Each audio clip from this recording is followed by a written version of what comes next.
нэг хална, энийг шинээр томилно гэж болохгүй. Мэдээж энэ бол хуулийн процессын дагуу явах ёстой. За яагаад солих шалтгаанаа ерөнхий сайд зан шалтгаан чиглэл юм нэлээ нүүрсний хаштай тэмцдэг.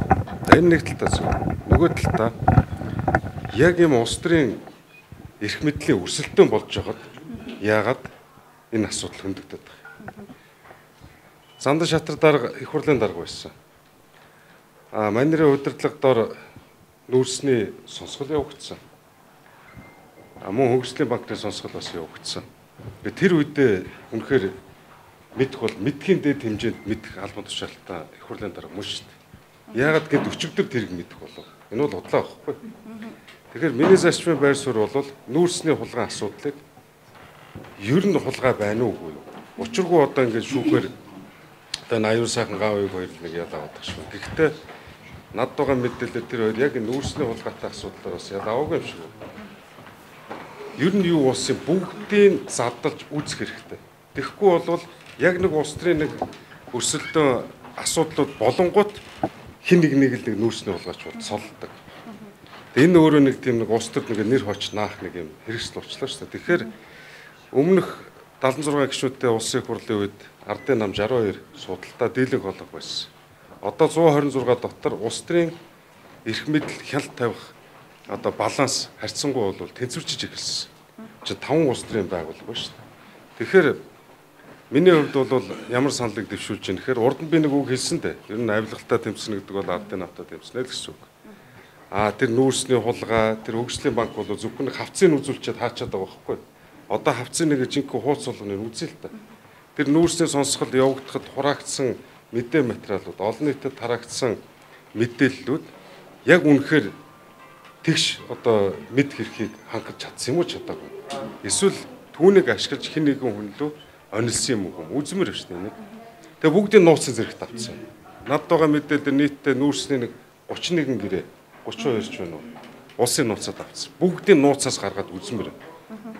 Та одоо тухайлбал Монгол Ардын намын гишүүн байсан. Дээрээс нь бас өөрийгөө та одоо шудраг бусын хонглоор гэдэг юм уу хууль шүүхийн байгууллагаар чирүүлсэн гэж дандаа бас мэдэгддэг. Тэгэхээр одоо энэ хууль шүүхийн байгууллагуудыг эрх мэдэлтэй хүмүүс буюу одоо ерөнхий сайд улсын хурлын дарга ингэж наас цааш нь одоо чи би гэж дээрээс нь энэ удирдлагын сольж байгаад одоо тухайлбал ингэж хэрэг шийднэ гэж байгаа нь өөрөө Монгол улсын хууль шүүхийн байгууллага. Энэ бол ерөөсөө бүр хязгаарч байж болохгүй асуудал. Тэр тусмаа 20 онд одоо юу болсныг бүгдээрээ санаж байгаа байл. Хэвлэлээр эхлээд намайг хэрэгтэн болгосон. Улсад онцлог хэмжээний одоо хохирол учруулсан ингээл хэвлэлээр эхлээ ялалчих. За хууль хяналтын байгууллага одоо хуулиа мөрдөн гэдэгт үнэхээр итгэхэд их хурлын гишүүнээсээ одоо чөлөөлөгдөх, өрөөргөлөө гэсэн. Шалгуулчих. Гэтэл буруу замаар хөтлөө явчихсан. Хилмигдүүлээ явсан. 1 жилийн дараа улсын дээд шүүхээс хэрэгсгүй болгочихсон. Эцсийн дүндээ бодит үн юу байсан бэхээр ямар ч тийм хулгай сохор зоосч дутаагүй. Эсэргээрээ 3.9 тэрбум төгрөг нохоон замаар орох байсныг зогсоожирч чадсан. Гавьятал ууж дууссан шүү дээ. Тэгэхээр нэгэнт одоо өөрөө би хохирлын намсч одоо биеэрийн зовлонгийн тууж исэн хүний хувьд ямарваа нэгэн одоо байдлаар хүнийг хэрэгт харуулна. Эцсийн дүндээ шудраг шүүхээр шүүлгэж эцсийн одоо шийдвэр нь гараагүй байхад хэн нэгнийхээ харлуулдаг. Тэгээ одоо тэгэл нэг нь нүүрсний хулгайч бол нөгөөх нь нэг банк дампууруулсан банкнаас суулгаалагч бол ингээл яваад эцсийн дүндээ нэг шүүх тогтоогүй байхад хэн нэгэн хүнийг одоо харлуулах нь бол одоо онцгүй л байна. Монгол Ардын намын гаранц одоо ер нь энэ чигээрээ удаан хөгжилбэл улс орны мэдээж дээ. Одоо бас л энэ зовлон би өөрөө бас амсч ирсэн. Анх 2014 онд нам дотор одоо бас хагарал үүсэл намзагт орсон өчнөл асуудлууд болсон. Энэ нь төрийн үйл ажиллагаанд нөлөөлдөг байсан. Гэхдээ тэр үед бас харьцангуй ардын нам одоо энэ төрийн коридорт байсан шүү дээ. Цөмхний үр гүйцэтгэгчээс харьцангуй гайгүй.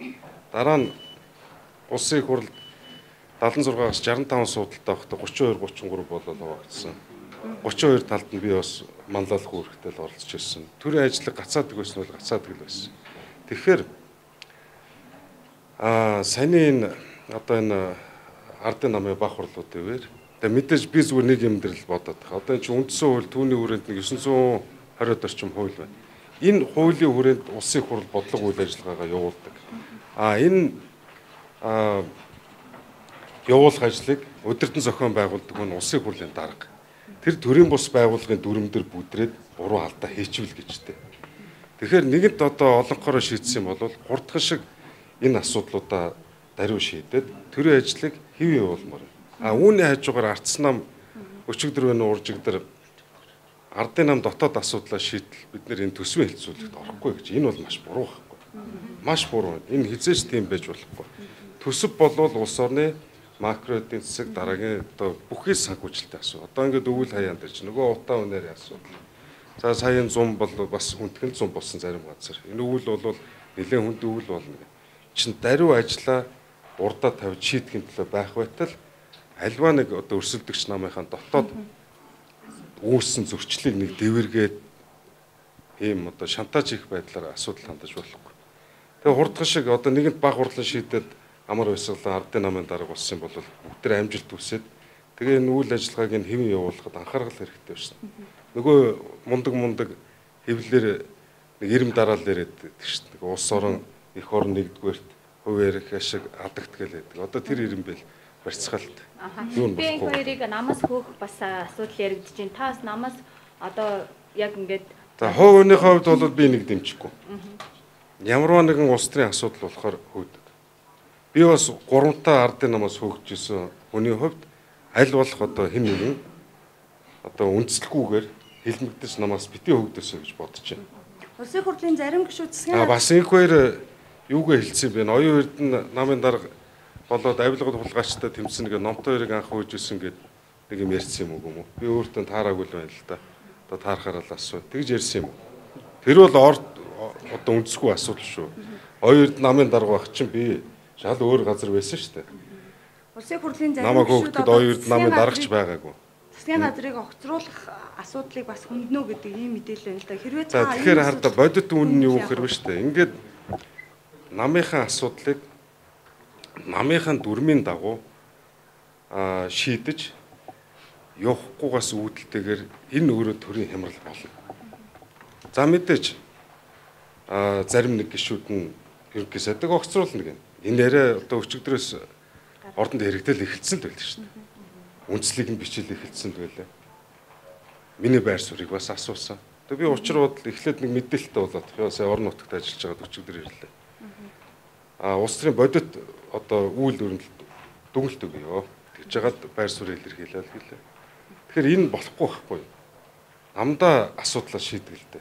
Заавал төрийн зовлон болгоол их хурлын гишүүдийг хуваагаал. За тэр тусмаа одоо энэ төсөв хилцэж байна гэдэг бол их хурлын гишүүдийн маш өндөр сахилга баттай хариуцлагатай оролцох ийм цаг үед огт болохгүй. Таны одоо өнөөдрийн засгийн газрыг огцруулах нь зөв гэж үзэж байна уу, буруу гэж үзэж байна уу? Одоо яг үүндээ бол сая засгийн газрын өмнө чинь та юу гэж хэллээ. Нөгөө засгийн газрын 100 хоногийн тайлбарыг сонссон. За тайлбарыг сонслоо. Ер нь нэг том зарчмын асуудал байна. Маш сайхан ярьдаг л болж.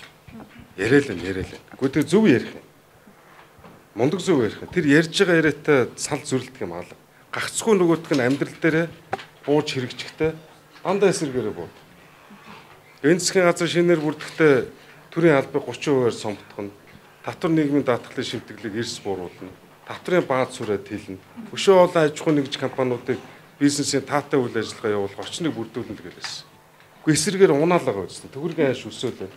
Одоо долларын эсрэг төгрөг чинь 1317 болсон байна уу те.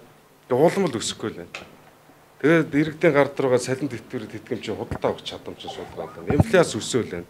Тэгээ инфляц дээр бас тэр сүүлд нэг эрчим хүчний үн нэмэгдсэнийг нөгөө сагсан тооцдог 300 хэдэн бүтээгдэхүүн байгаа шүү дээ. Дунджаар нь инфляц тооцдог аргачлал өрөөнд тэрийг хассан ч байх жишээ нэ.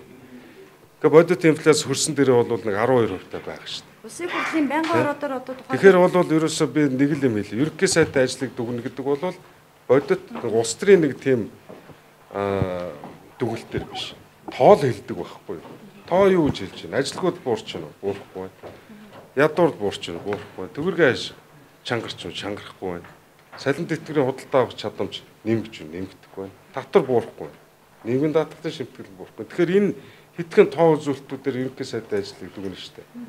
Гэхдээ тэгэд олигтой ажиллаж байгаа нь хаана вэ? Би яагаад энэ засгийн газарт ороогүй? Яагаад тэгэхээр улс төрийн хувьд ерөөсөө нэг тийм итгэл төрөхүйс биш байсан. Тэгээд дээрэс нь засгийн газрын бүтэц бүрэлдэхүүн явд. Одоо болид одоо нэрийг одоо заавал энэ чичиж хэлээд яах вэ? Гэхдээ бүр үнэхээр чадамжгүй, хулгаагаараа алдартай. Ийм хүмүүсийг засгийн газрын бүрэлдэхүүнд оруулчихад хахад бид энд яаж шатар сайдар болчих вэ?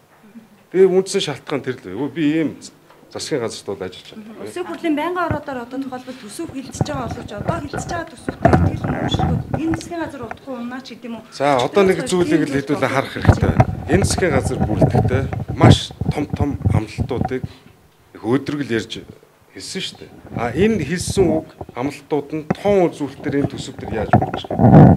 Энийг хармаар шүү дээ. Та ч гэсэн бас хял тавьмаар байна. Төсөв хилцэж байгаа энэ үед засгийн газрыг унах нь одоо тэгээ зөв үү? Гэхдээ ер нь бол муу би бол биш дээ. Засгийн газрыг энэ төсвөө татаж авах гэж. Яагаад тэгэхээр засгийн залгамж халаа гэж байдаг. Энийн чинь цаана холбоос нь юу гэхээр ардын нам багхгүй. Оюун эрдэнэ татвар нийгмийн даатгалын шимтгэлийг энэ ондоо багтааж бууруулаад дараа жилээс хүчин төгөлдөр болно гэдээ маш тодорхой амлаа үстэй. Оюун эрдэнэ ард ардын нам биш. Одоо зандан шатрын ард ардын нам л шүү. Энд чинь намынх нь бодлого байхгүй. Хүний царай нэр өөрчлөгдөж болно. Бодлого өөрчлөгдөж болохгүй. Гэтэл энэ төсөв төр юу өөрчлөлтөөр орж ирсэн? Яг үүндээ маш товчхондоо дүгнэхэд энэ санхүү макро эдийн засгийн алдаатай бодлогын үр дагаврын төлөөс 26 оны төсөв. Эндээс гарах ямар ч тийм хувьсгал шинжилгээ байхгүй гэдэг шин. Нөгөө л бах байдаг улам дампуур руугаа шигдэж ороод байгаа. Энэ засаг докторгүй ойр ойрхон солигдож байгаа нь юу? Ер нь муу юм доктортой байх ямар шаардлагатай.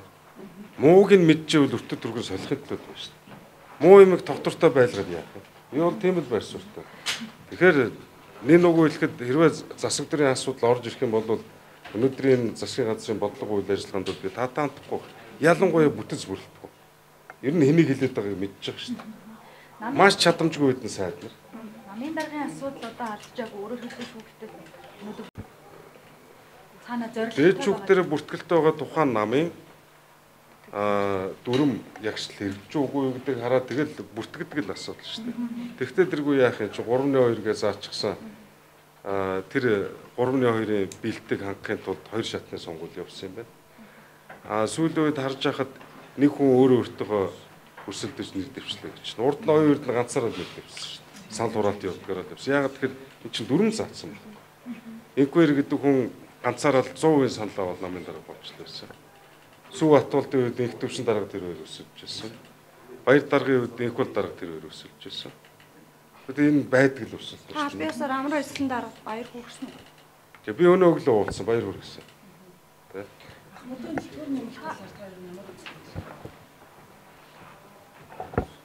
Гэхдээ нэмэхийн тулд ба штэ. Ерөөсөө суур энэ ив нэгдлийн одоо ив санааны нэгдэл гэдэг тогтолцоог одоо ивчмээр ба штэ. Зах зээлийнхаа зарчим руу энэ нийгмийн даатгалын санхүүгийн тогтолцоог шилжүүлэхгүйгээр мянга нэмэгдлээрээ нэмэрх байхгүй. Яагаад энэ гэдэг чинь нэмээд байна гэдэг чинь өнөөдөр нийгмийн даатгалын шимтгэл төлж байгаа бид эсрэгээрээ хохироод байна гэсэн. Нэг нь хожиж байгаа нэг нь хохирдог. Тэгэхээр бид нар ерөөсөө энэ нийгмийн даатгалын багц зүйлийг их хурлаар яалтаа хэлцээд чөлөөт зах зээлийн зарчимд нийсвэлнэ шүү дээ. Гэхдээ тэгэд менежментийн энэ гадны одоо asset management-ийн мундаг компани тэднэрт өгөлт. Өөрөө өөртөө төр нь өөрөө нийгмийн даатгалынхаа сангийн мөнгийг захиран зарцуулж одоо удирдна гэдэг ийм одоо тэнэг тогтолцоос одоо болмоор шүү дээ. Тэ.